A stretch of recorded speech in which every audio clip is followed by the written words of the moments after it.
তেজপুৰ বিশ্ববিদ্যালয়ত অনুষ্ঠিত হৈছে 40 সংখ্যক গণিত উৎসৱ।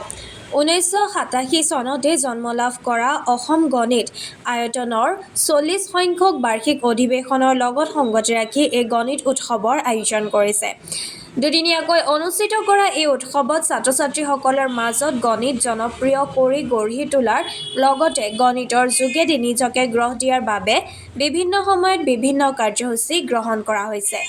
সাধাৰণতে বহু ছাত্ৰ-ছাত্ৰীয়ে গণিত বিষয়টো ভয় কৰা দেখা যায়।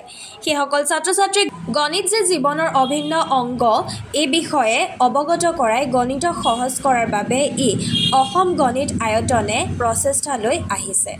আজি তেজপুৰ বিশ্ববিদ্যালয় প্ৰাংগণত আমি অসম গণিত শিক্ষায়তনৰ 40তম বাৰ্ষিক অধিৱেশনৰ আৰম্ভণি কৰিছোঁ দুদিনীয়া কাৰ্যসূচীৰে আজি আৰু কাইলৈ।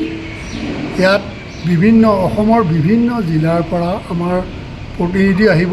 প্ৰতিটো ব্ৰাঞ্চৰ অসম গণিত শিক্ষায়তন 1987তে প্ৰতিষ্ঠা কৰা এটা অনুষ্ঠানটোৰ উদ্দেশ্য আছিল আমাৰ অসমৰ বিভিন্ন গাঁৱে ভূঞে থকা ভিতৰুৱা অঞ্চলৰ ছাত্ৰ ছাত্ৰীসকল যিসকল শিক্ষাৰ নতুন প্ৰচেছৰ লগত জড়িত নহয় তেওঁলোকৰ মাজলৈ আমি শিক্ষাৰ নতুন মডাৰ্ণ ষ্ট্ৰীমবিলাক লৈ যোৱা আৰু গণিতক তেওঁলোকৰ মাজত জনপ্ৰিয়কৰণ কৰা, লগতে গণিতৰ জৰিয়তে কেনেকৈ তেওঁলোকৰ জীৱন যাপন উৎকৃষ্ট কৰিব পাৰি গণিতৰ বিদ্যাৰে গণিতৰ জ্ঞানেৰে আৰু এটা যুক্তিমান মন গঢ়িব পাৰি, এখন সুস্থ সমাজ গঢ়িব পাৰি, এইখিনি কাম কৰোঁ।